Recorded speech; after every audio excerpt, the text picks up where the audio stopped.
All right, welcome officially to chapter 1. So this chapter focuses on the fact that everything is connected. So we're going to talk about discovering the key to Wicca, blending Wicca with science, and finding the divine right here and right now. So for this chapter, I'm definitely going to focus on reading and being a little bit more specific, because this chapter is what connects Wicca with science.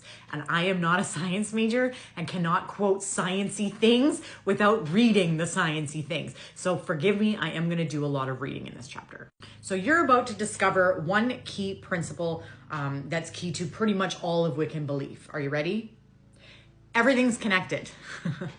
No surprise. We are swimming in a divine sea of energy. You're about to discover one principle that is the key to much of Wiccan belief. Everything is connected. Everything that exists is part of an unbroken circle of vibrating energy. You may find it helpful to picture reality as a web of energy, like a spider's web, or as an energy grid, like an electrical grid. Some people refer to this idea as the web of life or nature's web, or some people see it as the tree of life, with the tree with the branches that extend up and the roots that extend down. Okay, here we go. Wiccans perceive deity in vastly different ways. See chapter 2, which we will. However, most believe in a creative being that is the source or creator of the web of life. Most Wiccans believe that deity is immanent, right here, right now, and all present in the world. And it's also manifest in nature. It's evident and easily perceived. Most believe that the web of life, everything that exists, flows or unfolds from deity. The divine is the source of all life. Some Wiccans even believe that the entire cosmos is the living body of deity. Now, the belief in deity is a matter of faith. No one can prove that the cosmos has a divine source. However, reality is one big connected infinite network. Ask any Wiccan or any scientist. The Wiccan view of an interconnected world isn't just a mystical spiritual notion. Modern science, especially cutting-edge ideas in quantum physics, supports the ideas of life's interconnection and interdependence. The following are some of the leading theories that blend perfectly with the Wiccan belief. So don't let me lose you on this one. We got to pay close attention. This is about quantum energy, matter versus energy. So people see the physical world as a bunch of independent and stable objects, but that's not exactly the truth. Modern science reveals that matter and energy are not separate from each other. Energy flows in waves that form patterns. When you see what you see as a separate object, a bird, a dog, or a tree, is really just a pocket of reality where the energy is more dense, according to quantum physics.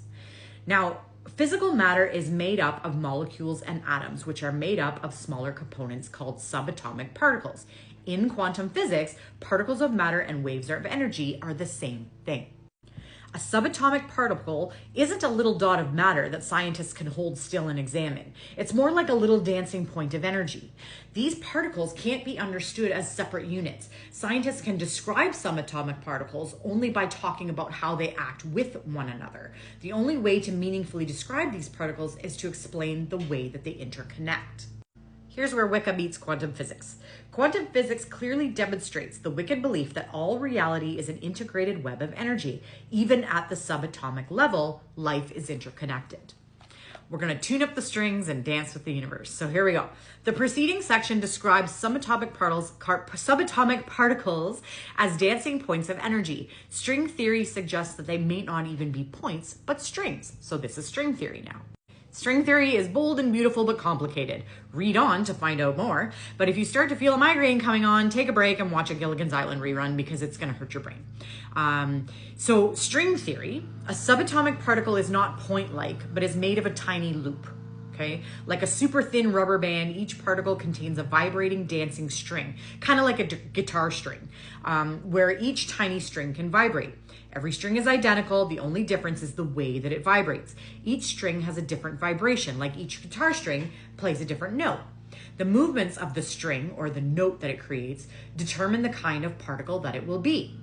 These itty-bitty vibrating strings make up everything in the universe, all physical matter and all forces, such as gravity. These strings vibrate throughout space-time. Now we live in space-time. Space-time consists of 3 dimensions of space: length, width, and depth, and the dimension of time.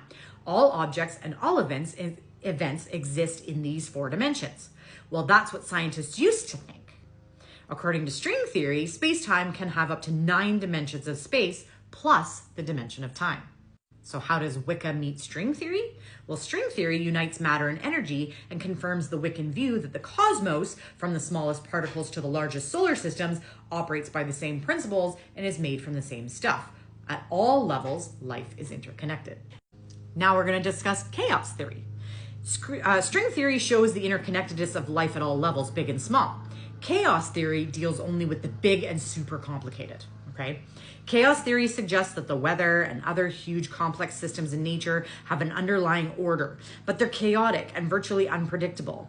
The problem with predicting the weather and the behavior of other big systems is that nature is extremely sensitive to changing conditions. Very tiny changes can have major effects.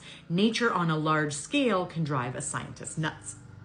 Any small inaccuracy in evaluating the initial conditions leads to growing errors in the calculations. For example, the flapping of a butterfly's wings in one location can affect the weather on the other side of the earth. We've all heard this before, right?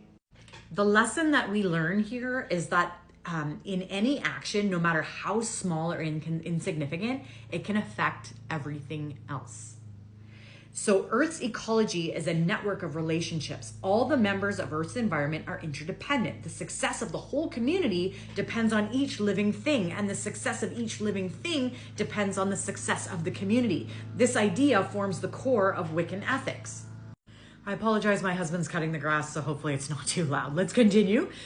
So this is what I want to be very specific about, and I need you to pay close attention because this is my belief system. So a physicist named David Bohm built an entire theory of physics on the idea that reality unfolds from one original infinite source. Okay, keep that in mind. Now, this concept is often called the holographic universe, and what they're saying is inside a hologram, which I'm sure you've seen, it's a three-dimensional image made with a laser. Many credit cards have these pictures. In each hologram, each small piece can reproduce the entire image, right? In other words, each part contains all of the information about the whole. The structure is very common in nature. A seed will contain all of the information needed to grow a sunflower, right? Now, based on this model, this man, David Bohm, suggested that the information for the entire universe is held in each of its parts. So all of the smaller parts of the universe actually hold all of the information together. Okay, so Bohm, who actually was a former colleague of Einstein, he suggests that the information for the entire universe is held in each of its parts. For him, the explicate order is the separate parts of the world that we see. The implicate order enfolds all of these parts into the whole. The implicate order is the original energy or the source of all reality. According to the theory, this source is called subtle non-manifest. The holy intelligence gives rise to all space and time, all dimensions, and all planes of existence. All reality unfolds out from this primal source and then unfolds back into the source. It's a never-ending cycle. So all beings, including humans, are born from this collective source. We are connected and we share a consciousness. We continually have new experiences and grow in wisdom and knowledge, and then we unfold back into the source. This way, the source, the core energy that fuels the entire cosmos, is always advancing forward and evolving along with everything that's part of it. So I'm going to elaborate on that in the sense that I believe in multiple lifetimes. Every lifetime that you live, you are here on earth to learn a lesson. That lesson is for you to learn to bring back to the collective consciousness so that over time and over lifetimes, the collective consciousness as a whole learns these lessons and moves forward. The meaning of life isn't some grand scheme that everyone needs to figure out. It's to leave the place a little bit better off than how you found it. It's to teach a little more love than you were given, or teach a little more empathy than you were given. It's to share your stories with others so they don't feel alone. It's to stand up for injustice and do what's right. And as much as people bring harm into their lives for their opinions or their beliefs, I also don't believe in vigilante justice. Because that person is on this earth to learn a life lesson, and I cannot interfere with that lesson. Because if they don't learn it, they're doomed to repeat it, which means their next lifetime and next lifetime and next lifetime, they will affect victims or people in their lifetimes negatively until they learn that lesson. Stay tuned for chapter 2. And thanks for sticking with me so far.